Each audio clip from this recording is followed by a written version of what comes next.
All right.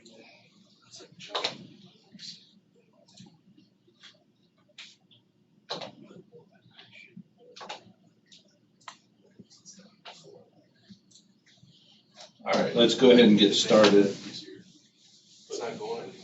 Yeah, But yeah, I see what you're saying. that's how much.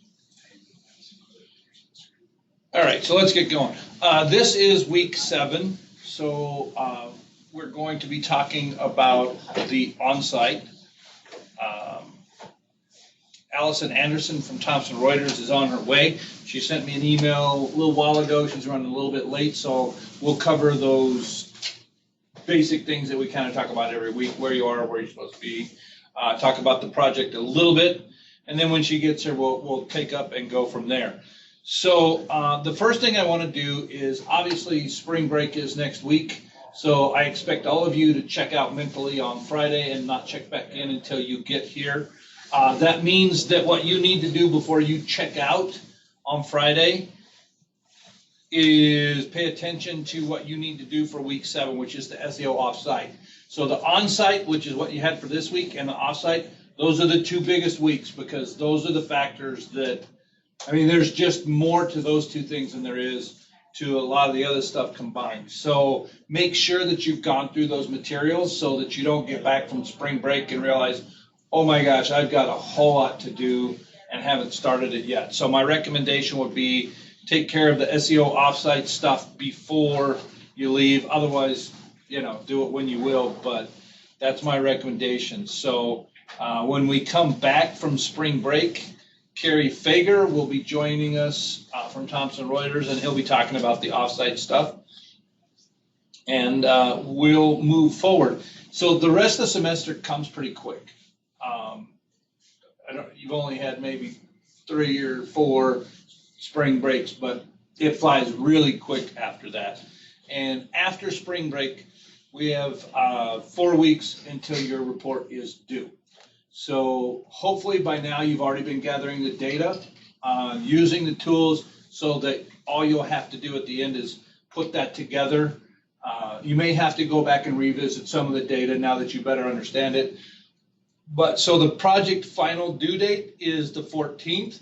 What we will do is I will distribute your projects to a group of Thomson Reuters people, and they will try to have you feedback by the 21st. So before you ever present your project to the class, you're going to get feedback from myself and the Thomson Reuters folks on what you've done before you do your presentation to the class. And so then what we're going to do is the week of the 24th of April, so on the 25th, we'll be doing in-class presentations. So that's when you're going to be bringing your materials. You're going to be presenting to myself and a group of Thomson Reuters people. You'll get feedback then too. Those 2 things are what you get your grade on in this class. That document and that presentation. That is where your entire grade comes from.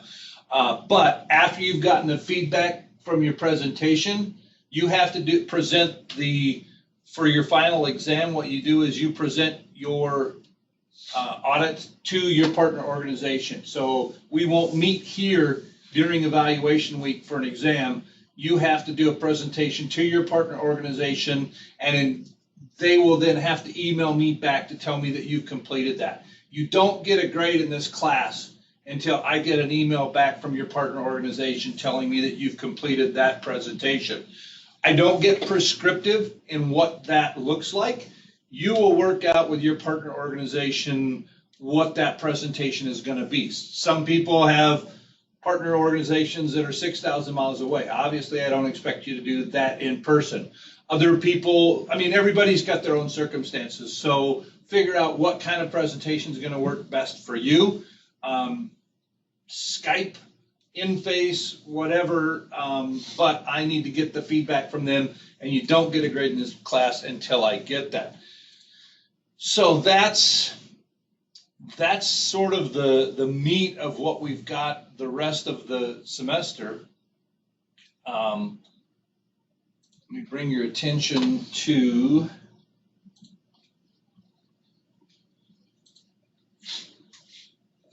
the class notebook.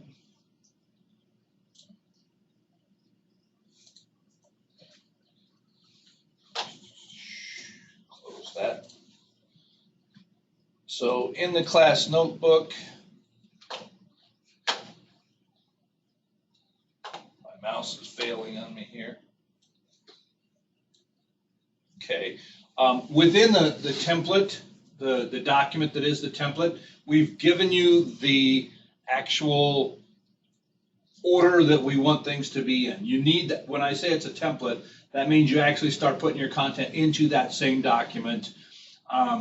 Take out the prompts where we tell you, you know, these are the questions to answer, this is what we want you to do. Have the heading and then your data and your analysis.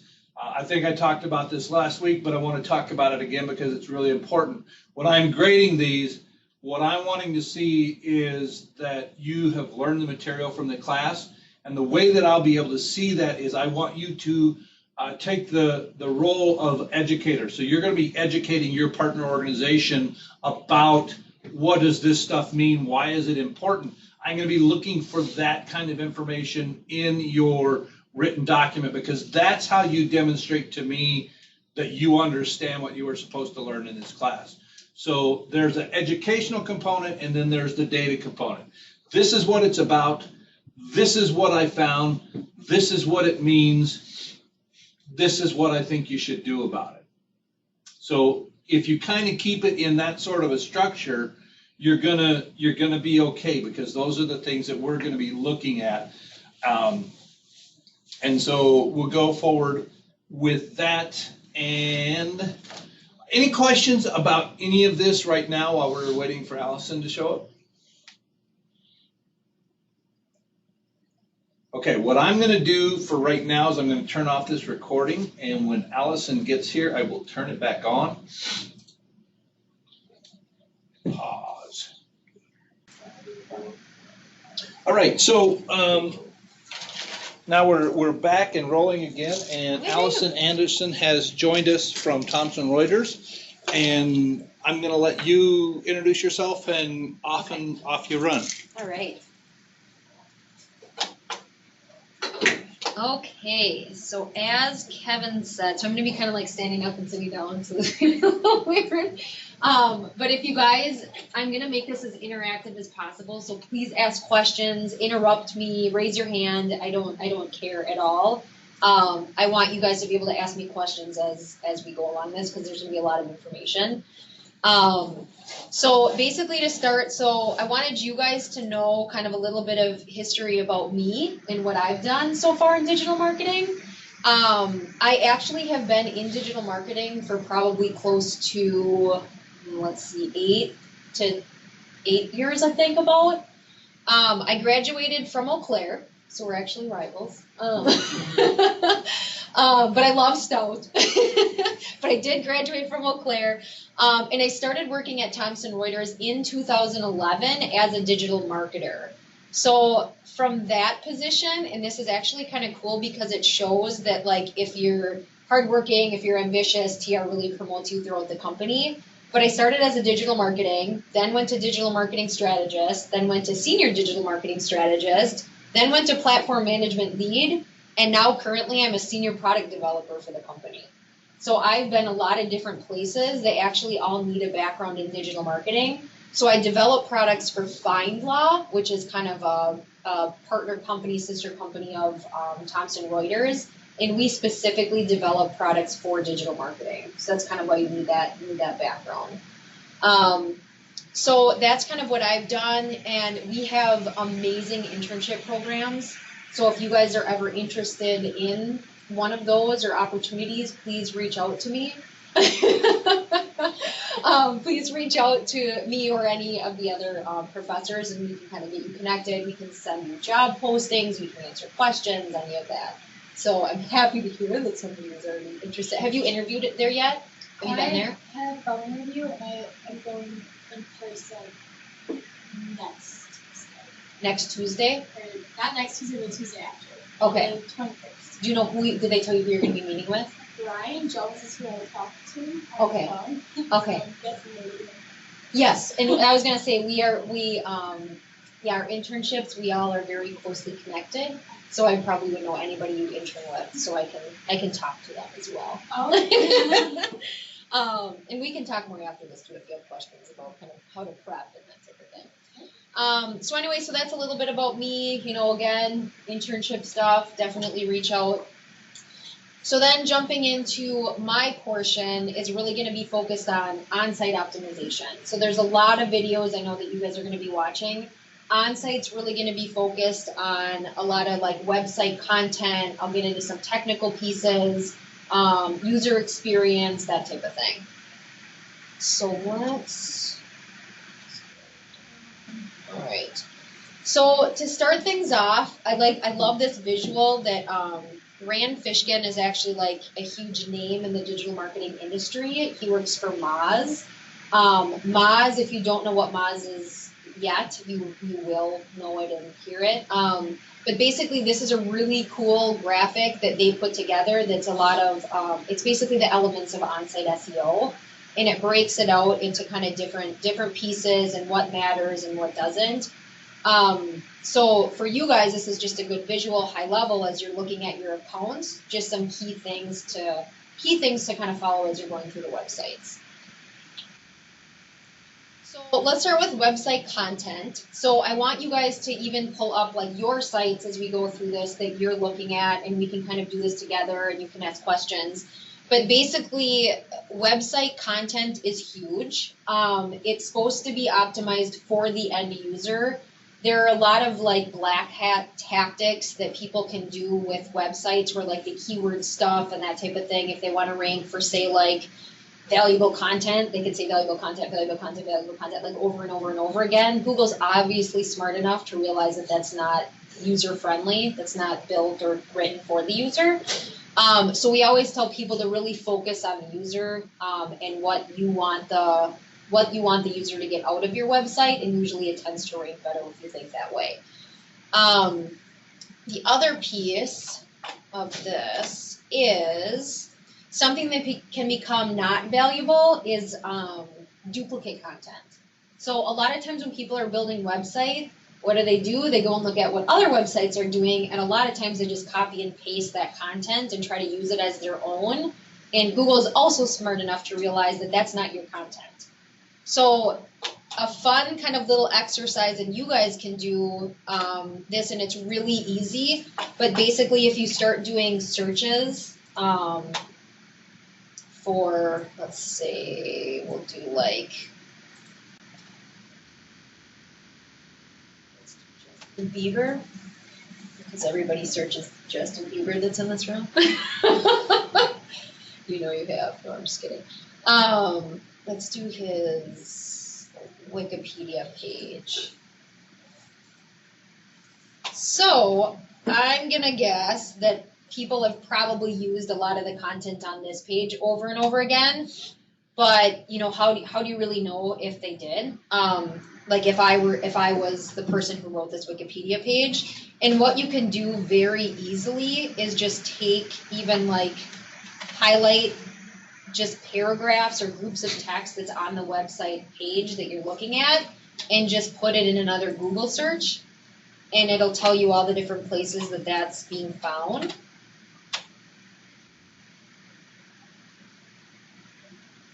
And it'll actually correct me for BMG because apparently that's a different thing. But anyway, so it'll come up with all these other places on the web that this is actually being used. So even like this, apps. See, I don't know if I should even click on some of these, but I think this should be okay. So this is one, and it's basically a exact match of what we just saw. And so they copy and pasted it just directly from the Wikipedia page. So sometimes this can be okay if you use, obviously if you're citing and, saying like I got this from Wikipedia or got it from the true source, but this isn't good. Like Google doesn't like duplicate content. They don't like copying and pasting, that type of thing. Another way you can get around this, if you do find like really good sources on the web that you want to use in your website, there's this thing called a canonical tag, which is basically giving credit to where you found it in the first place. So we can look and view page source, and then this is in the back end, where you can look to see if they have a canonical tag actually pointing to Wikipedia, which I think I already looked at this one. Tag, and there's no canonical tag. So this site is not giving credit to Wikipedia for using it.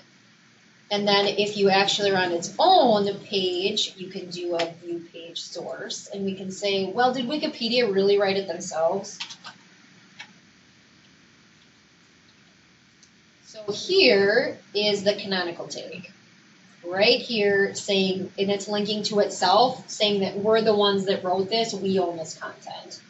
So what we're doing on a lot of our pages, in FindLaw on a lot of our attorney sites, is we have this canonical tag in the back end of all of our sites, and we know that we're writing unique content. So we have canonical tags basically saying, linking to just its own page. So then if anyone were to steal our content, which happens all the time, attorneys look at each other's sites all the time and they just copy and paste and use it. Then Google knows that it's duplicate content, they're trying to steal it. So this alone is just, and I would go and look at some of the sites you guys have, do some digging. Is it actually unique content? Is it anywhere else? And depending on what businesses you have, it may or may not apply. But this is just something kind of good to be aware of, that as a recommendation, you would always tell them to create unique content and not stealing it from other places. So do you guys have any questions on that? I know I'm kind of technical pretty quick going into source code. Have you guys looked at source code at all? A little bit? Okay, good. So then, with that, we'll kind of continue with the source code stuff. So other pieces of content that are important on the website, which you guys will kind of be evaluating with your businesses, is one of the big things is the title tag. So in the back end, you can see, you'll just look up, the title attribute, and it'll tell you in the source code what it is. Now, this displays up in like a tab. If you're in, depending on if you're Chrome, Firefox, whatever browser you're using, it displays there. It also will display at the top of the browser. If I can get up there. This mouse is kind of sticky. It'll also display at the top, and then it also displays in the search results. So this Peoria personal injury attorney, Springfield workers' compensation appears in the search results. So I'm telling it what should list in the search results.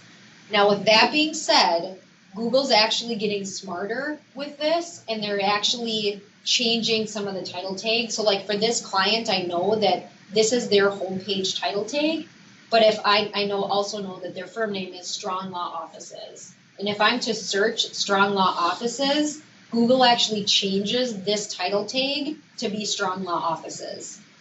So they can kind of pick and choose. It's not always, so if you see something different, that's just because Google's saying, what you searched, you're actually looking for this, and it would be confusing if I were to type Strong Law Offices and it displayed this to me, because this returned to me when I typed Peoria personal injury attorneys. Makes sense, that's what it is. But Google actually can change that, which gets confusing sometimes when you're doing research on sites. How long have they been doing that? They've been doing that for actually a few years now. Because we've had clients that, we write the title tags and they'll be like, well, I was searching and it's this and it's not what you actually did. And it's kind of hard to explain that to them. Sure. And be like, well, depending on what you search, they can actually change the title tag. Get your mouse. Okay. And actually, I'm wondering if I can do it here, if that'll show up for you guys. It would probably change.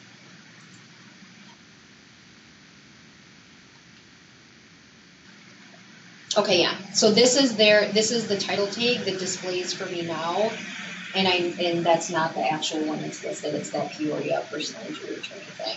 So depending on what I search, it will dynamically put in kind of whatever it wants me to see, whatever makes the most sense. With that being said, you're always going to kind of construct your title tags with keyword rich, something that somebody's going to actually search that you think they would, that makes sense for each page. Title tags should be unique to every page on the website. They shouldn't be the same throughout, because that makes no sense. it should be that whatever the page is targeting, whether you're on the home page or like an internal page, that you're crafting the title tags based on what that content is about. It's kind of like a headline type thing. You can use, and a lot of our attorneys tend to target different locations. So like this client has multiple areas throughout Illinois that they're trying to target, Peoria being one of them. And so they really, really want to focus on Peoria, so they're going to use that geo term as a part of the title tag because that's one of their biggest focuses. The other piece is they're a personal injury attorney. That's what they are. So it makes sense to have personal injury in there. So constructing them, very keyword targeted, but then also it has to make sense to who's ever reading it. One thing that we see every semester in these projects is students making a recommendation to have the title tag home. There's no need to ever have a title tag that says home.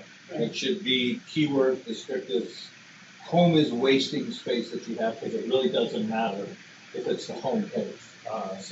If you see in your partner organization if they've got home as part of the title tag, then you know right away there's a better way to do this. What would my suggestion be? And we'll be looking for that in your documents. Right. It's like Kevin said, if you're to land on, if you were to see, like even like home here, like what does that mean? Home? Okay, that's the home page? What is it? Ooh. Right. Yeah. So I kind of talked, my dad had a sort of over the response we got to know, we should put a lot of advertising, I had to talk to a couple people about the other day. And I guess they never really pointed me in any sort of direction either, but what do people do for, a lot of people put like the descriptive keywords like you're talking about, the name of the business, and maybe if they're located in Brookfield, they'll say Milwaukee, Wisconsin in there. Right. So what, is that a successful way to do something like that? We've done that a lot in the past. So we used to have this way where we'd always come up with like, and this is obviously specifically for attorneys, but depending on where they are and depending on what practice area they're in, it would be like, Minneapolis personal injury attorney. And so we know that like attorney, lawyer, law firm, like that type of thing it's a good keyword to use, obviously for law firm sites. And so we generally would try to use that type of kind of structure behind the title tag. So not like divided, like every page says keywords and it's got divider and name of the company, divider, with a on it. So you kind of recommend structuring it all together, or? No, we use divider tags too. Okay. Yep, so like it would be like, New York personal injury attorney, like divider, and then it may be like their firm name or whatever it is. If you look at the second result, you'll see strong law offices divider Facebook. Yeah, that's why I lay all mine. So I was wondering if that was successful. Yeah, we use a divider to break it up too, because the long strings, it's more user friendly, you kind of realize that they're starting something new, right? What the thing is, if the geo tag isn't important, if it doesn't matter that it's in Minneapolis or Milwaukee or wherever, if it doesn't matter, don't use it. Use it for something that's relevant to that site. Right. So I use it because my business is in Brookfield, but everybody searches for Milwaukee since it's more in the metropolitan area in the area, so Milwaukee and all that, just kind of bounce that. Right.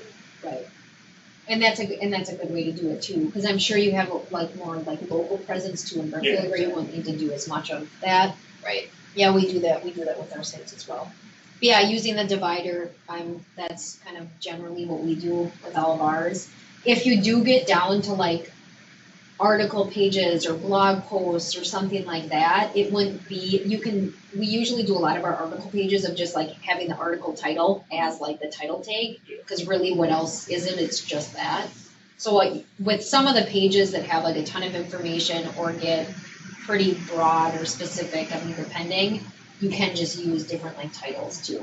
And it's another best practice to not have them super long, so like we try to limit the amount of characters that they have, because Google will ultimately cut it off. You only have so much real estate in the title tag.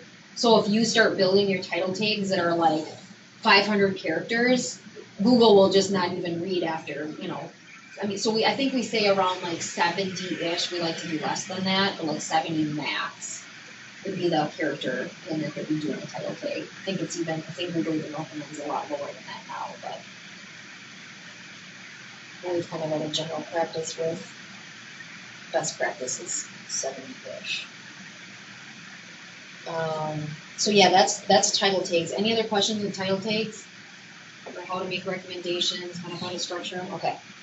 The next one is meta description. Okay. The meta description, so in the source code, you'll see meta name description. This is kind of what it looks like. And then what it is it's basically, if you think of it as like some sort of call to action or just maybe like a sentence explaining what that page is. So that in the source code, you see it as meta name equals description content, and it says what it is. And then in the search results, it populates like this. And here's two different examples of how the meta description populates. And now with this, again, limited characters. I think we try to shoot for like 150, 160 characters, nothing more than that. And depending on what the site is for, you would construct, like even for like a whole page, whatever your end goal is, think of that when you're constructing meta descriptions. Meta descriptions should also, like title tags, be unique to every page. So not only just the content you see in the body of the website on each page should be unique, but also the title tags and the meta descriptions, which is kind of in the back end that people don't generally think of when they're building a website. But those are two really, really high value important areas that as web developers or as digital marketers, you need to be well aware of and knowing that Google is actually looking at those tags. And it's also the first thing with your potential clickers. So right. That's the first thing that they see. Exactly. Because when it pops up in a SERP result, I mean, I'm kind of reading this too, and we've actually had some of our clients, because we put our phone numbers in it, because ultimately, like, our end goal is that we get the attorneys, we get people to call the attorneys. So like, we're just trying to generate leads for them. And a lot of times, even just if they get it in the search results and they've heard of the attorney before, they don't even click on this, they just call the number. And so we've seen where clients have sometimes, like, their call rate is higher than actually some of their click through, because potential clients are just calling them. So again, kind of thinking of what the end goal is for your business, kind of think of like, what is the first thing I'd want someone to see in the search results in order to get them to click on it? How do I engage them? So that's the meta description. You guys have any questions on meta description? No? One of the things that, just to bring to people's attention, she's talking about the goal of the site. If you don't know what the goal of your partner organization's site is, you should be able to pick it up by looking, but if you don't know what their goal is, contact them and ask them, because ultimately everything revolves around what is the goal. Right. They should be having a website for some reason, and it's kind of figuring that out and then making that apparent to the user. So that's metadata. There's also H tags. So these, think of them as throughout the website, and you'll see in the back end of if you look at the source code, they're labeled as like H1, H2, H3 headers. It can add more, but like H1s, H2s are the most important. So we will usually always look at those. If you get into like a ton of different H's, like at the levels, it eventually will just kind of stop looking at it. That's a lot of information for like a bot to read. But the H1, H2s, we always think are like, kind of think of it as like a newspaper headline as you're reading through the content. And you can see how it's coded, just through the source code, and you can see the back end of the content to be like, okay, so this one's labeled as an H1, this one's labeled as an H2. And again, these should be like title tag and meta description, keyword friendly. These H1 and H2s are also high value areas seen by the search engine. So we're telling them, ultimately high level, this is again what the page is about, what they should be kind of looking at. So H1s and H2s become very important. Do you guys have any questions or how to identify this? I was looking at my website source code, and they have H1 and it goes H3 and up, but they missed H2. They did. I just don't know why they would do that. Interesting. They might not know that even happened, depending on who's coding the site. And sometimes, like if they're using like a WordPress or some way to just create the site and they weren't even thinking of it, there may have been a spot where they could have like listed an H2, but they just didn't list anything there. So there is that could happen depending on what CMS system they're using. One of the tools that they're using is Screaming Frog, and if you go into the Screaming Frog, they've got a tab for H1 and H2, so you can see Right. exactly what. So I think most of them have already run Screaming Frog good. on their sites. Good.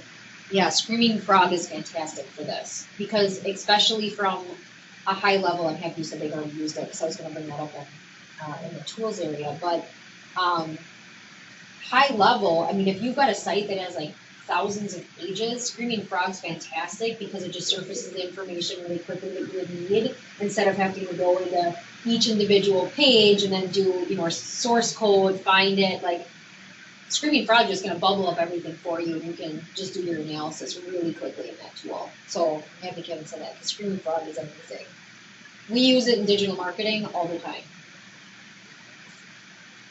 Okay, so a little bit more, so this is kind of on the technical side, and I know that you guys watched a video around this, but the robots file, just to kind of reiterate, I think what Alex had said, or Alec had said in the video, is just, the robots is basically just to provide some instructions to the search engines. So if you want to no index or no follow some of the pages on your site, you can do that through this. We tend to, we know index our PPC landing pages. So we have, you may have certain goals without your, through the website where, like say there, you just want somebody to land there for like a PPC campaign. That's the only reason the page is built on the website is so it goes there from a paid campaign, but you don't want other people finding it or landing on it in search engines. So we have to tell Google, don't index this page, like it's for something else. So that's what we use the robots file for, is to kind of tell Google what to follow, what not to follow, what to index, and what not to index. So that's kind of the big takeaway with that Alex had explained in that video. PPC is paid for it. Oh yeah, I forgot they haven't had that yet. Yeah, PPC is the paid ads in Google, and we develop landing pages for that, for tracking purposes and all that good stuff. So these are some of the tools. I guess I probably didn't put Screaming Frog on here, but some tools to kind of analyze the website content. Like I said, you can literally just do Google searches with like the chunks of the paragraph. There's also Copyscape, and they do have free versions of that. So if you just go copyscape.com, you can do a lot of content analysis in that tool to look at, you know, who else has this content or even just like similarities on if like you have good content, if it's unique or not. Then also always use the view page source to look at title tags, you know, the meta descriptions, the H1s, that type of thing for identifying. And I should also add your Screaming Frog. And then as far as keywords and like the monthly searches, so the volume and the competitiveness, use the AdWords Keyword Planner, because as part of you evaluating your businesses, you should be able to make good recommendations to the clients, and they can't be like, well, I think people search attorney more than lawyer. I just, you know, like you have to have data behind that. You have to be making data-driven decisions, which this provides a lot of that. So it'll tell you, you know, use running shoes over, you know, something else. It'll just tell you the monthly volume and then the competitiveness. So you kind of have to weigh that out as you're making recommendations to the business. Do you guys have any questions on this? And I think you guys will get more into the AdWords tool when the PPC portion of this class comes. Probably get more training on that. If you guys went into one of the comments or areas that I put for information, I was talking about some employment data. Most digital marketing jobs now, especially at the beginning level, are looking for HTML code, the ability to do that. And that's because of that need to be able to look at the code and understand it. Not because you're going to be doing coding, but you have to be able to look behind the scenes and see what's going on. So HTML is actually stabilized as one of the most important skills for digital marketers. There's others, but that's the one we're on at the moment. Yep, I would definitely agree with that. And then there's, okay, so then kind of getting into image optimization on site. So Alex's video tends to get pretty technical, pretty fast in it. And so the main things with image to just kind of focus on is the class and the business of what you guys should really be looking at when you're evaluating your business websites is when you land on all the pages throughout their site, is the image clear? You'd be surprised on how many like presentations, how many businesses we've looked at where the images are super pixelated and you can like kind of barely even see what they're trying to like show you. So it's kind of crazy, but like, can you see the pictures? Also, does the image make sense within the website? So I actually just had an attorney that had called us and was very, very upset because a lot of the images that were put on the website had a lot of pictures of like lakes and water and stuff. And apparently where they were located had none of that. And so he was like, this doesn't apply at all to where we live. There's no water around us. We don't have any lakes. We don't have any of this stuff. And that's something that people also, like, when you think of where you are, I mean, like, if you're, you know, targeting Milwaukee or Brookfield or something, use things that make sense to those people. Use things they can relate to. If you're all of a sudden, you know, have pictures of, like, I don't know, the Golden Gate Bridge or something, it's like, what? Like, where are they located? Like, use pictures that make sense. And you would also be surprised on different images, like on how people will just find stock photos and use them in their sites, and they make no sense at all. But that's something to kind of think about too as you're looking at your business. We've also had another good example would be we had it was like a doctor's site or something I was looking at, and they had tons of pictures. I have no idea why, but they had tons of. I'll find the example and send it to you guys if I can remember it. But it was like a doctor's site, and they had tons of pictures of sharks. And like the doctor was like obsessed with sharks. And he used that imagery like all throughout his site. And so every time you landed on it, you had no idea that he was even like a doctor. You thought it was like a shark site. So it was just stuff, and he's like, and it's like, well, why did you use that? And he's like, I love sharks. Like, they're really cool. And I'm like, that's awesome, but maybe don't use it in your website. Maybe you should have a ban. You know, it's like, maybe don't use it in your business site. Just a recommendation. But again, you'd be surprised. And then also is the image visible on multiple browsers. So sometimes people forget that, you know, you can use Chrome, you can use Firefox, you can use Internet Explorer. Test those things. Test your website in multiple browsers and see if you can see everything the same. Also, does the image show in search results? So if there are, Alex kind of goes into, which I think I have maybe the next slide. Okay, so there's ways you can kind of tag and code images. And especially like in hoverovers or in the alt tag, if you see, you know, that they're trying to say that, you know, shark, whatever, I don't know, picture. And if you start searching those terms that they're trying to tag the images for, see if they show up in results. So see if those images are optimized. So that's something you can test. You should be able to, you'll see the alt tag in the source code again. So Control U, look at alt. You just have to do Control Find on that page and do like an alt. And you should be able to see it. Same thing for the title attribute, and you'll see different like hoverovers and that type of thing. That would be an image that's optimized. Also, image captions are really good to use as well. And once I brought this up to the doctor that all the sharks, he's like, oh, I guess I can't really use any of that stuff on my site. Another thing, so for image optimization, the tools you should focus on when you're kind of thinking like, are the images too big? Are they too small? Are they, you know, just as far as like analyzing them? Use Google PageSpeed. It will basically give you all the images that aren't doing well on the site, that are causing it the page speed to be too high. It's not optimized correctly. They'll recommend compressing certain photos, that type of thing. So it's super easy for you guys when you're doing image evaluation to just use Google PageSpeed, and it'll give you a lot of those details already. That's one of the sources I did. Okay, good. And then GT metrics, which I'm not as familiar with, but Alex does mention it in his video, is also good. Screaming Frog will also list off a bunch of your images, and it'll tell you how big they are as well. Because ultimately you don't want to if you're putting huge sized images on your website, but yet say they're only like they're small, it's gonna only increase page speed, which actually then ends up not, like Google doesn't like that. So so as far as like ranking and searching, you start kind of falling as you have really high page speed. Because in the end, from a user experience, if I'm sitting there waiting for your site to load, I'm gonna leave. And that's not good. The other thing that Google will do is they will swap out your image for an optimized one, but it doesn't stay the same image. I mean, it's the same image, but it'll grab maybe a part of it. So you actually lose control. This happens on mobile. You lose control of your own site if you've got big images on there, because Google will say, that image is too big for this page, and it'll do something mathematically to that image and send it down, and you've lost control of your image at that point. Yeah, that's not a good experience. So going into user experience, I can't remember I think it was Ben who did some of this.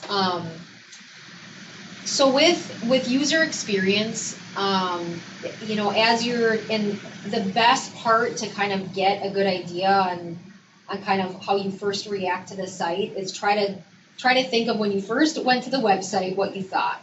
So you start to lose a lot of that when you look at the site a million times, because you forget, like, what did I look at first? What did I think of when I first landed on this site? So start documenting that stuff now, since it's more like fresh in your head. When you first landed on it, what were your thoughts? What were your feelings? What did you think of the site when you landed on it from you being the end user?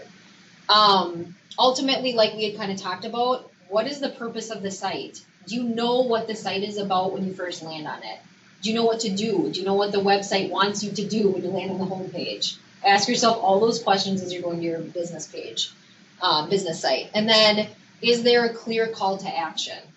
So with a lot of our sites, like we put call for a free consultation, and we'll have the number, and it'll be kind of like right on top. Because ultimately, from the lawyer's perspective, we're trying to drive them leads. We want people to call them. That's like number one. Call them, call them, call them.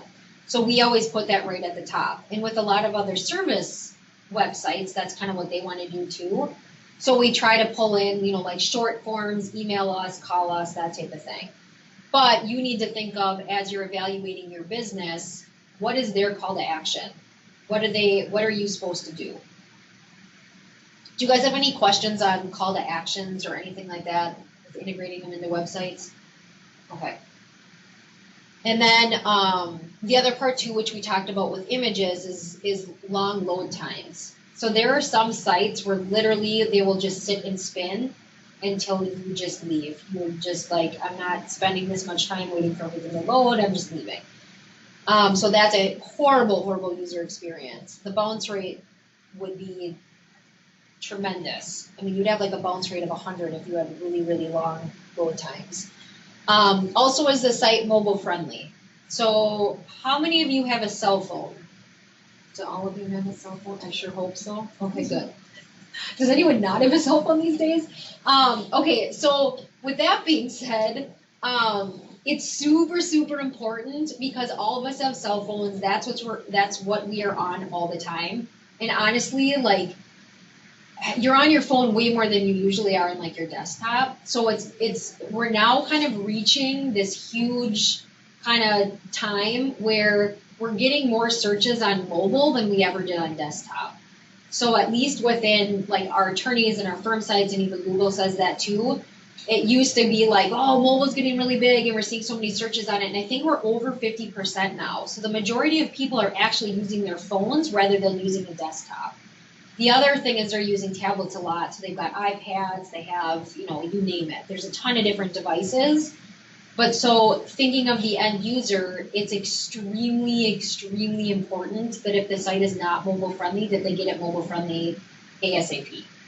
And so that would be a huge, if they don't have that, and go and play with it on your phone, see if it works, see if there's stuff because a lot of times you can develop a desktop site and then you develop like your mobile friendly version of it. And so you can almost make recommendations for both of them to say, like, I went on your mobile site and started clicking around on it, and drop down menus were disappearing. I couldn't find, there's all that user experience stuff for mobile as well. So take that into consideration as part of your recommendations you give to your businesses as well. The other part, which is very as you are evaluating user experience and going through the different pages, just think of these like strategy, scope, structure, skeleton kind of surface, like these steps that were talked about in the video. Ultimately, just kind of think of, I always just kind of think like, does it make sense? Do I know what I'm doing here? Do I know what this page is about? Does it make sense? So tools for user experience. So use Google PageSpeed Insights. Again, and here's some links, and I'm going to probably mention this to a bunch. But if there's long, load times, if it's not mobile friendly, if there's, so you can run this along with the Google PageSpeed test. Also do the Google's mobile friendly test. You can go on and look at it too and make recommendations on your phone, but also run it through Google's mobile friendly test. It'll basically give you a green, yes, your site is mobile friendly, or no, it's not. This one is like, this page is easy to use on a mobile device, and it gives me a snapshot of strong law offices, what it looks like on a phone, and then tells me, that it's mobile friendly. The other part too is with this mobile friendly test, notice it says this page is easy to use. You may want to try some internal pages as well. So just because the home page is mobile friendly doesn't mean the internal pages got coded the same. So make sure to test the internal pages too. Because a lot of times the businesses kind of forget about that. They just go to their home page and like, oh, it looks good. Then they forget about the actual usability piece of it.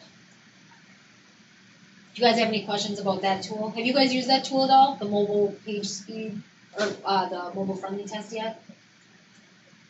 No, not yet. Right now. Right now, I do that. You're using it right now? Okay, good. You're all doing the same thing? Yeah. It's taking a while, yeah. Yeah, and for some reason, when I was doing it earlier today, it asked me, like, it was bringing up, like, these things where you had to, like, click these boxes. Oh, yeah.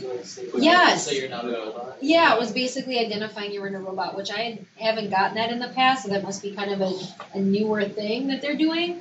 But yeah, it was like this big picture, and it was like, find the sign. And I was like, what? And I had to click the boxes that the sign was in order for it to run. So it would know I'm not a bot. New form of a captcha. Yes, isn't that funny? I was like, oh, I like this. It's like a game. It's a puzzle. So. Because that's what we all need to do, waste our time playing captcha games. Exactly. But I did like it better than actually trying to like match the word. Oh, well, that's impossible. I know. A lot of times it's so blurry, I can't even figure out what it's trying to tell me to write. Yeah. Yeah, so definitely use this. Do you guys find one that's not mobile friendly? Or is yours coming up? It's not pulling up yet? Okay. Try it a few times. I had to run the last one that and this is like, I can't believe that Google's tool isn't working very well, but like for some reason today it was a little bit off. Like I had to run it a few different times and then it finally picked it up. But just keep trying. Don't give up on the first one because it should give you a lot of good information. And again, for sure try the homepage and some internal ones. But super good tool. Because then you can give these screenshots to your business too, saying like, look, Google gave you thumbs up. Or like, no, Google doesn't like you. You're not mobile friendly. Okay. Data from tools, put that stuff in data from tools. Right, exactly. Okay, broken links. So this kind of all ties together again with like the user experience, kind of your content on the page. Broken links are bad. You should always be writing, and this will get a little bit technical, but you can write redirects where like if you have a broken link, you can get it to the right page. But with that being said, if you find broken links on your business site, call those out to the business. They shouldn't be there. You shouldn't ever have a negative experience. They need to change the link. You can change all the hyperlinks on their site. The other part is something for them to know is the outbound links are sometimes harder to manage because so if I'm linking out to google.com and Google decides to change their domain, then my site now all of a sudden becomes broken. So it's harder to manage those, but it's really bad user experience too if you're linking people to broken parts on the web. And Google sees all that too. So that's something to be aware of. click around on the site, look to see if they have outbound links, click on the outbound links and see if they actually work. If they don't, it'd be a recommendation, hey, fix this, or just take it off. Don't link them to a broken link. There's a couple different ways you can set up redirects. There's 301s, there's 302s, there's all that type of stuff. But again, I wouldn't even get that technical with it. I would really just focus on not having any broken links. The other thing I would say, if they do have broken links, you can develop custom 404 pages. So, I think I did an example. I think it was this one. If I can highlight this. You guys know what a 404 page is? Yeah, where it's like the food. Page not found.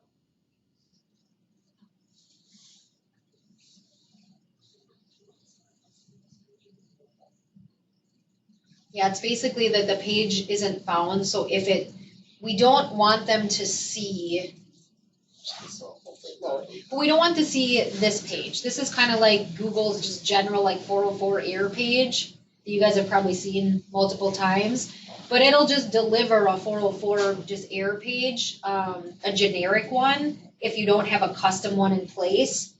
So we always recommend, oh, come on. That's a good example of that custom 404. Let me see if I can break one.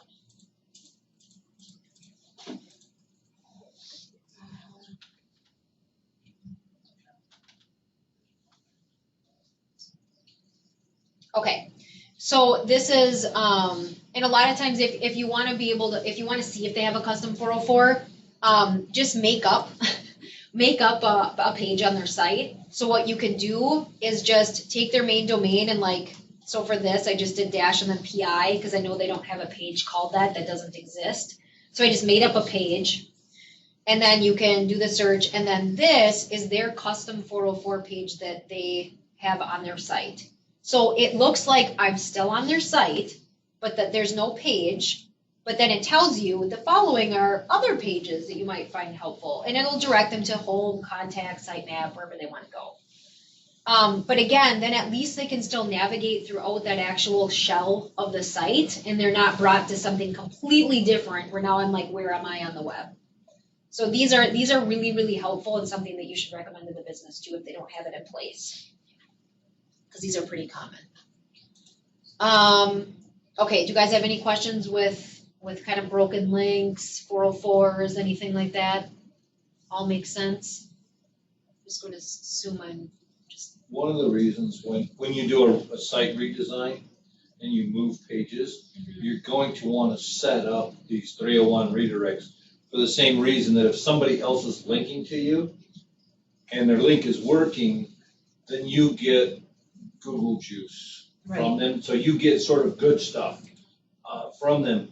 But if they come in and they get a 404 error, then they might get rid of their link or you don't get that benefit. But if they come to where a page used to be and you can say, hey, this is where you want to go instead, then I believe it still passes that, or at least some of that juice through instead of you just losing it. So when you look at your reputation score, that's part of it. If people stop passing that to you, Right. then you're going to start dropping in the ranks. Right.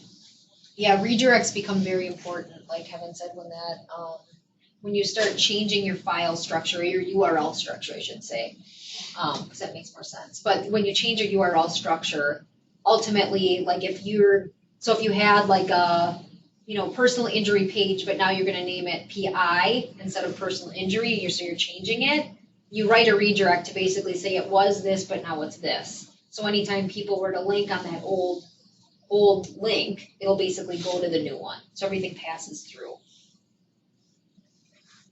which is really good. Okay, so site architecture and site maps. This is also, so as you're looking at your business sites, think of how it's set up. Is there hierarchy or is it just flat? You can start seeing, I think I've got a URL thing here. You can start seeing in the URL structure on how many, like depending on how deep the pages are, it will start kind of adding these like slash and then new page, slash and then new page. and that's kind of adding new levels to it. So when you look at kind of like your home page, then you normally have kind of like your main pages underneath there, or like for strong law offices, they're a personal injury law firm. And so they'd have personal injury, and then under that are like car accidents and all these other like detailed ones, but you'd always have personal injury first and then the other ones underneath. And we always say, and this, I don't know if this is probably lingo we just use at Thomson, but it's like your main domain is the home, and that's like your index, so that's your main domain. Below that would be like your parent pages, and then below that are your child pages. And so you kind of think of them as like almost like a family structure. It's like you got your parent, you got your child, you can get your grandchild pages. You don't want to go super deep because eventually it'll be where the spiders, the bots, will have a really hard time finding it. But as long as you've got like a really good, architecture for the site and everything makes sense and is kind of, eventually you can get to it through linking and navigation, then that's good. So this is kind of two different ways to structure kind of the pages of the site. Would be to have practice areas again, and then just list them all underneath. And so like if you think about it from a URL structure, it would be their home/practice area/motor vehicle accidents. So it's really only 3 deep there. This one makes more sense because now you're telling Google, I don't just do like all of this and they're all the same thing and they have all the same value. This is like, okay, higher level, we do medical malpractice, and under medical malpractice are birth injuries and surgical errors. So if these were not under medical malpractice, I'm basically saying that these are all just the same value. But realistically, medical malpractice, and especially from a keyword perspective too, gets a lot more searches than some of these other ones. So we want Google to see like those higher level pages. And then underneath that are like the child pages. So look at your businesses too and make sure that they're structured accordingly. And like I said, you can tell kind of how these are structured in the URL a lot of times. Sometimes you can manipulate the URLs, so it'll always just be the main domain /page, but most sites don't have that. They don't set them up like that. They're not manipulating the URL. So you would see, so like for this one, you would see in the, like this is showing, it'd be the main domain / medical malpractice / surgical errors. And you'd see that that's kind of how it's stacked up. The other piece is there's good URLs and bad URLs. You want them to be keyword friendly. Okay, so if you start looking at the URLs that are on top of your page and they have like just random things in there, plus signs, they've got question marks, they have this gibberish all over the place, that's not good either, and it's not user friendly. So think of it as like if somebody were to copy and paste this and send it to somebody, what is it going to look like? And you'd want it to look like this. You wouldn't want it to look like this. Because you want someone to understand as you're copying and pasting and sharing things on the web, you want them to know what they're looking at. You don't want them to be surprised. You don't want them to be scared to click on the link. And normally when you see stuff like this, you start to think, ooh, that's kind of sketchy. I don't think I'm going to click on that. So that's something too, again, as you're looking through the pages, URL is always something to look at on top too. Is how is that structured? What does that look like? Are they using keywords? Do you guys have any questions on the URL stuff? Does that make sense? Okay, good. Sitemaps. So there's 2 different sitemaps that you'll generally see on a site. One is for the users and one's for the search engines. So I have a couple examples of them. So this is one for the user. Let's see if I can click on this. Oh no, cancel.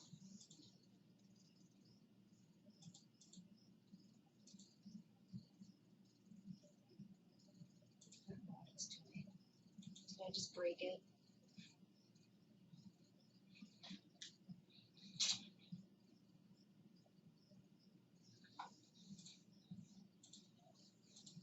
Uh-oh, I think it froze. I would cancel that. I know, and it's not. Oh, great. Let's see if I can do this. Oh no, it's not letting me click on anything.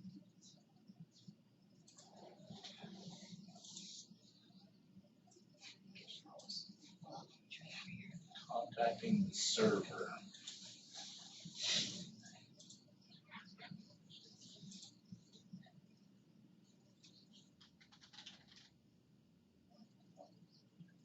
It's frozen up, isn't it? Oh, there it goes. And that's the link I just had, so that's good.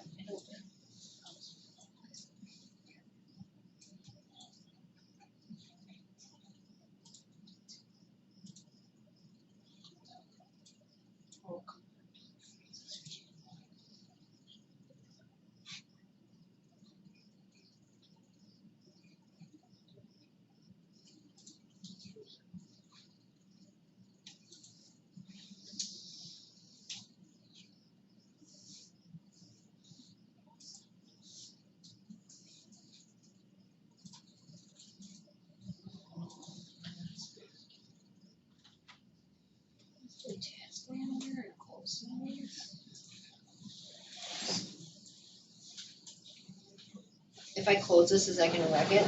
We'll just have to reshare Google Chrome, but I think you're gonna have to do it. So now watch.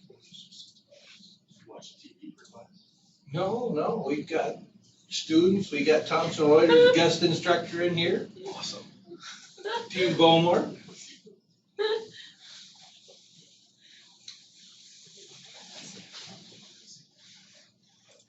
So what you'll need to do. Well, I'm wondering, I can't even get the PowerPoint back up. Wondering if I should shut that down too. Probably, I think that's probably what's causing the problems. Okay, so shut it down. Sorry, Kevin. That's all right. These things happen all the time.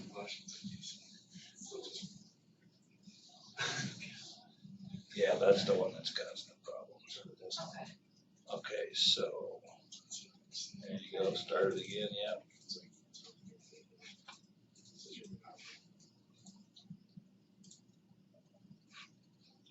Oh yeah, it's like, we lost you. Oh, okay, so you need to share this and that. Yep. Okay. Here, let me just drive that for a second. You can let me drop back into the conversation. I probably screwed it up because it was linking to a new window. Who knows? I want to share a window, and I want to do that. And I want to share a window. And I want to go to that.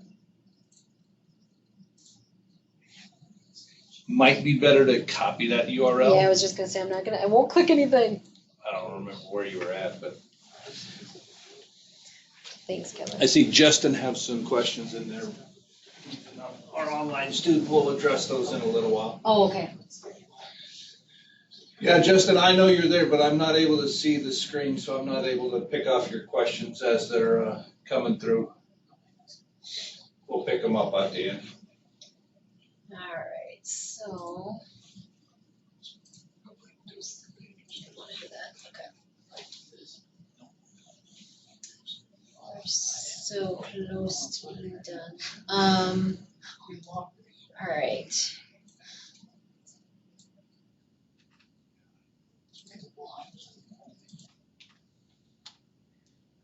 Get that going. Let's get this one going.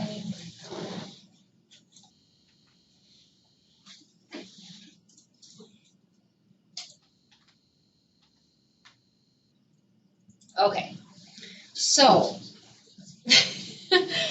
like I was saying, sitemaps, so there's two different kind of, you think of building out sitemaps and it's kind of for two different users. One is for us, as we're looking at the site. The other one would be for a search engine. So this one, on most websites, they'll have this like footer here. And a lot of times, I mean, this isn't all websites, and a lot of times you have to dig for it, but sometimes they make it easy to find. Where on the very bottom in their footer, they'll include a sitemap link. And what you can do is click that, and it'll basically list out what they think are all the pages on their website. So for this one, and this is a pretty big site, but it'll list off like, okay, so here's a link, they've got 2017 college scholarships, they've got articles, they have all these articles. And then they've got these office location pages, here's the home page, they've got different employees listed, they talk mass torts. This also will help you, a lot of times they will structure this sitemap with how the actual architecture will be. So like a lot of times they'll tab the ones in so you know that like, okay, so if you can see at the bottom of my screen here, when I click on, or when I hover over, like this Actos or whatever, it's a defective drug or medical device, I don't even know which one, but it'll show you that URL structure, and it shows you that defective drugs is off of that main domain. Then it goes to, and you guys can see, kind of see this, but it's like really little. But basically it's showing you this is the main domain. Then there's defective drugs, which is off that root domain. Then it links to the medical devices, and then it's Actos. So it shows you what that, the hierarchy is there. And so as you hover over the different pages, it'll show you that different URL structure. So this sitemap is supposed to be kind of for you guys to look at, what are all the pages on the site and evaluating. And just for, gives even just the business as like, what do I all have on my page? The other sitemap, which is an XML sitemap, and a lot of times you can get to the XML sitemap. Sometimes it's generated differently for all sites, but usually you can get to it by going /sitemap.xml. A .gz I think is just something we do at Thomson, so you may have to test some of that, but I think the .gz is just a Thomson thing. But anyway, so try sitemap.xml. Ultimately, this is every page on the site. It gives you and this is for the search engines, it's gonna crawl everything. So again, we talked about like no follow, no index pages. The no index pages, like a PPC landing page, would never be on that general sitemap that everybody can see, because we don't want anybody to see it. We only want people to get to the PPC landing page if they're driven there from the ad. So we tend to hide those things. There's also, there can be like secured pages or a lot of other content that like you wouldn't want to easily surface up to the end user, but you want the search engines to see. And this would be kind of like your sitemap.xml. This is also used by Google Webmaster Tools or Search Console, that's what it's called now.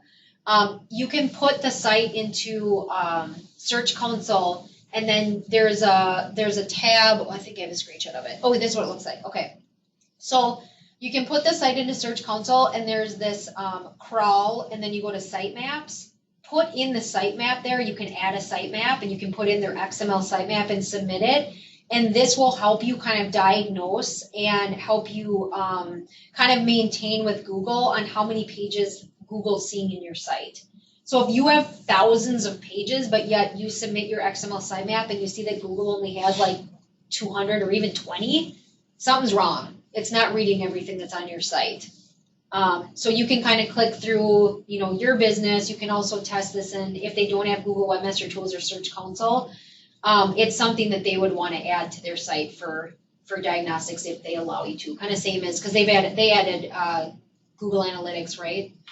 Yeah, you guys would have to work with the owners of the property to get Search Console. You can't just set up Right. the Search Console. So they would actually have to give your account permission, similar to what they did. With the Google Analytics code, yeah. they basically it's a line of code that they basically would put on the back end of the site, and that's what connects it to the Search Console. So, and it'll generate that for you. If you go to Search Console and you kind of go through the whole setup, it'll say, I want to connect it with, you can actually connect it through your Google Analytics too. There's a few different ways you can do it. You could try it with the Google Analytics if you already have it on the site, see if you can sync them. So you can do that too. But one of the ways you can also do it is basically giving them a line of code. But you may want to try it with the Google Analytics first, because it may just let you do it. I will obviously get I think Alex's, the business okay. I think Alex's video goes through how to do that. The setup of it? The Search Console. I'm not positive. Yeah, and I don't think he does the setup of Okay. it. I think he mentions it a little Yeah. bit, But again, if you guys have questions or run into issues with that, we can. It's not always straightforward. No, it's setting not. up There's certain some stuff that you can, there's multiple ways you can get it synced up.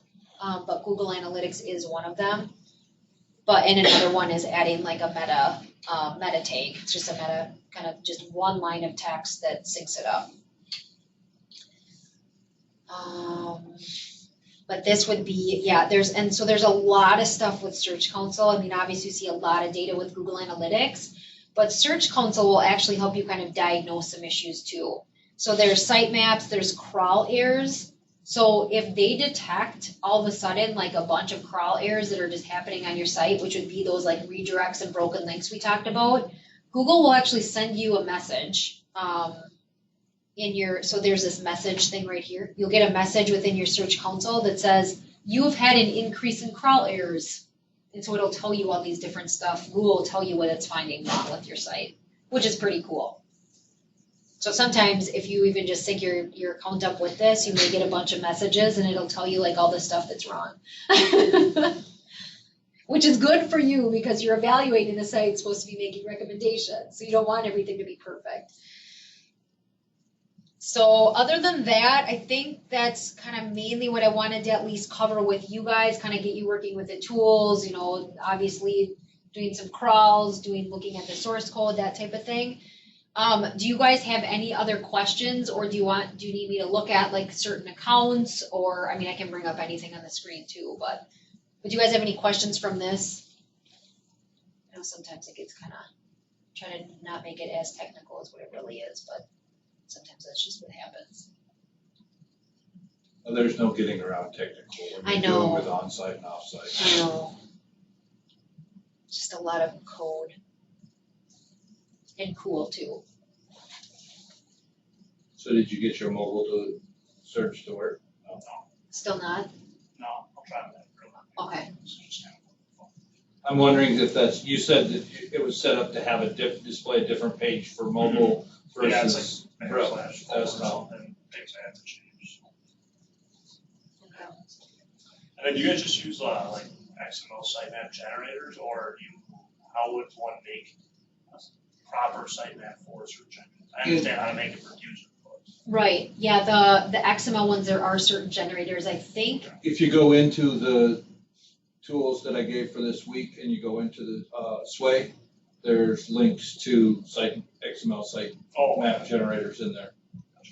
Okay, I was gonna say, because I know they were I think Alec talked about it in one of his presentations, but yeah, there's definitely some you can put them in and it'll Yeah, generate. there's a group of links in that, I believe it's in that Sway presentation. If not, then it's in the weekly content. Yeah. I just don't remember when I did that, but I definitely did it because there's a XML page on there. And that's one of those things that you need to update, Yeah. because it doesn't, if you have something like, I think a WordPress site will automatically update it, but Right. if you just got a site that isn't an automated process, you've got to run that Right. periodically to let it recreate it. Right, So But it's yeah, not that's- put it and forget it. right. Yeah, if you just added a bunch of content, like you didn't update the XML, it's not gonna have any of that. You need to rerun it. And That's then, also a good way to get stuff crawled that you've added, because they'll look at that site map and it's like, Yep. oh, I've already got these, but hey, here's a section of stuff Right. that we haven't crawled before. it'll add the new And so they'll ones. crawl Yeah. And then these are just, as you guys are going through your, businesses and as there's just so much information. Like I said, Moz, awesome site, follow it, it's fantastic. But they have really good, just like infographic, like diagrams that just make things easier to understand as we get all like technical and that type of thing. But it just gives you kind of like tries to bubble it up at least. So like high level, like ranking factors, what do you need to look for, what's important. And it just kind of breaks this out, percentage wise, what to kind of focus on, because everything's not created equal. There are certain things that Google puts more emphasis on than others, and that is always going to be changing. We've used the SEO success factors Yes. chart. They've got that as Is part, that this yeah. one? Okay. Yeah. Oh, you're excited to Yeah, see it up there. yeah, no, I've got 3 different ones that I love to use, and I talk with people about this. There's, this one, which is also for Moz, and this is features that correlate with higher rankings in Google. This was kind of like a study that they did, which is pretty cool. And so it lists out all their different things that they did a study on and kind of gave, obviously figuring out the features. And then this one, like Kevin said, the SEO success factors. This is just a cool one when you're kind of evaluating and, doing an analysis on the sites. It just kind of lists some things out that you should look at with, content, HTML, like Kevin said, the architecture. The reason that I lean towards this one is because it gets updated, if not every year, every other year. So like Yes. some of those other ones Good that you call. had were Yeah. like 2003. SEO is very different in 2003 than it is in 2017. So anytime you're using a tool like that, you want to make sure that it's current, because you can actually steer yourself down a very bad path using old SEO techniques. Link farms used to be the thing. Now, if you get messed up with a link Right. farm, you just drop right out of the Right. site. And there's like keyword stuffing and stuff too, where people will be like, yeah, use your keywords over and over again. And they also would try to hide them. There's like, they try to hide it. They use like white font, or white text on, like the color on white, be like white on white. You wouldn't see it, but they tried to like keyword stuff using that too, which was hilarious. But yeah, Google obviously can see that stuff. They're smart enough to realize that now. Yeah, I bored them for an hour with this chart last week. Okay, good. No, this is, I like this one. It's very just, again, like, Well, it's easy to understand. One of the things that I told them is that when we go through as a group, you guys and me at the end looking at their thing, we're gonna Right, be looking to see that you've hit on all these positive factors Right. in your analysis. right. Yeah. Yeah, so just make sure that you cover all of this in your report and you'll be great. The 2 hardest parts of the report are definitely the onsite and the offsite. Right, The onsite makes more sense than the offsite, but there's a lot more to it. right. The offsite is extremely technical. So if you thought this week is technical, It gets so the worse. way, yes, next week is much more technical, because you're not dealing with stuff you have control of. Right, So the stuff you're watching this week for the discussion when we come back from spring break, it gets really technical, but after that, it's sort of, right. it's easier to understand social and local than it is the offsite and the onsite. But- Right, So yeah, we changed things up a little bit now. They've actually should have already done the lab Right. for onsite before they got here. Right. So right. they should all be ready to talk about this stuff. Good. You're all pros. Already Alright. familiar with a lot of the stuff that I'm thinking that you're talking about. Yeah, that's great. Sweet. Anything else you guys can think of? So why don't you guys go through, just introduce yourselves to Alison and tell her what project or who your partner Yeah, what your organization company is. is. That'd be awesome. Start somewhere. I can start. Okay, Okay, so I'm Macy and I have Blue Door Consulting as my company. okay, And they're actually a digital marketing company. And so that's how I contacted them. And they basically explained that they help everyone else's SEOs but ignore their own. So they're pretty good though. Like they're yeah, it's pretty good. I'm Brady Schmitz. I'm doing Iris Boutique. It's a small boutique in town here okay, that just kind of started their online. presents. Yeah, Okay. in like the last year. So they don't know a lot about the whole search engine optimization type of Right. it. So You're gonna blow their mind. Yeah. That's cool, good, I'm James, doing Voss Studios. It's a photography studio in okay, Wausau. oh, nice. So, So they have a lot of image optimization, I'm assuming, on their site? yep. Oh, good, okay, Yeah, my name is Nick, and I'm doing Condition One. They're a locally owned gun store in Schofield, in Wausau, and they don't really know a lot about SEO, so right, I guess I'm there to kind of guide them. right. And plus, they're like a good friend of mine as well. Oh, that's good. So, Hopefully you don't offend them in any way. yeah. This is horrible. No, I'm just kidding. You can do it tastefully. My name's also Nick. I'm doing my dad's website. He's one of the largest independently owned locksmiths in the Midwest. Oh, cool. So we've had a site. I did his site when I was a kid, when I was a lot younger, using Adobe News, and now I'm basically fixing it Okay, and making it better right. and optimizing it. So that's the plan. Oh, that's pretty cool though. Let me pull up I like on that. my student. We can see what he's had to Oh, say. yeah. We'll address the comments that he's had. I'll bring it over here where it can be seen. Okay, so Justin's partner company is Oak Creek Vet Care. They are newer and have a new competitors in the Oak Creek area. They use website builder for vets, e-pets, websites. Okay. Okay, so what, I think this question was when we were talking about how many characters to make it. Right. I have never heard of it being 512 pixels, because, That's more 'cause you harder can to change. manage. Yeah, and I mean, characters is just easier. When you're Right. like writing it and making recommendations, I wouldn't even try the. right, and if, for instance, I went in here and I increase it, because each person has a different viewing situation, so you don't know Right. what Right. size. So I've never heard that it was 512 pixels. That doesn't mean that that's Not somewhere on the web. it's not Sure, it's something somewhere. that's in there, Right. but it's just not something that I had heard of.